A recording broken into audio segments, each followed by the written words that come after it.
అతను దొంగతనాలకు shops, మాల్సే target. మరో చోట దోపిడీకి పాల్పడడు. అదేమంటే నాకు ఓ రూల్ ఉందని చెబుతున్నాడు ఆ దొంగ. ఓ కేసులో తనను అరెస్ట్ చేసిన పోలీసులకు ఇదే విషయాన్ని చెప్పాడు అతను. బెంగళూరు నగరానికి చెందిన నాగరాజు గారి ఆనంద్ షాపింగ్ మాల్స్ ని టార్గెట్ చేసుకుని గత 5 ఏళ్లుగా చోరీలకు పాల్పడుతున్నాడు.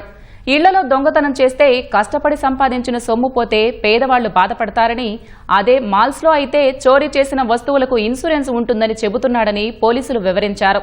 అలాగే దొంగతనాల్లో ధూమ్ సినిమాను ఆదర్శంగా తీసుకున్నాడని, అనంతపురం డ్రస్ సర్కిల్లో జరిగిన ఓ మాల్ చోరీ కేసులో నాగరాజును అరెస్ట్ చేసిన పోలీసులకు తెలిపారు.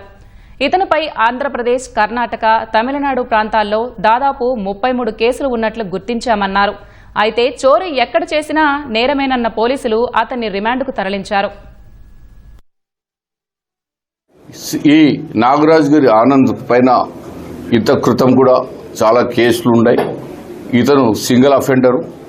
ఇతను ఎక్కడ పోయినా కూడా ముందుగా బాగా ట్రక్ చేసి మాల్స్, షాప్స్ వీటిపైనే కాన్సన్ట్రేట్ చేసి దొంగతనాలు చేయడం జరుగుతాం. ఇతను ఒక ధూమ్లో ఏ విధంగా చేస్తారో ఆ రకంగా టెర్రస్ పై నుంచి పోయి టెర్రస్ నుంచి హోల్ వేసుకొని మాల్లో దిగి ధైర్యంగా సీసీటీవీస్ ఉన్నా కూడా ఫేస్ కవర్, ఫేస్ మాస్క్ తొడిగి ఆ విధంగా సీసీటీవీస్ అంతా స్ట్రక్ చేసి దొంగతనాలు చేయడం జరుగుతాం. కర్ణాటక నెంబర్ ప్లేట్లు ఉంటాయి, తమిళనాడుకు సంబంధించిన నెంబర్ ప్లేట్లు ఉంటాయి. మొత్తం ఇప్పటికీ 32 కేసులు బయటపడ్డాయి. అంటే అతని దృష్టిలో ఇళ్లలో కొడితే బీద వాళ్ళు ఉంటారు, వాళ్ళు కష్టపడి సంపాదించిన సొమ్ము ఉంటుంది.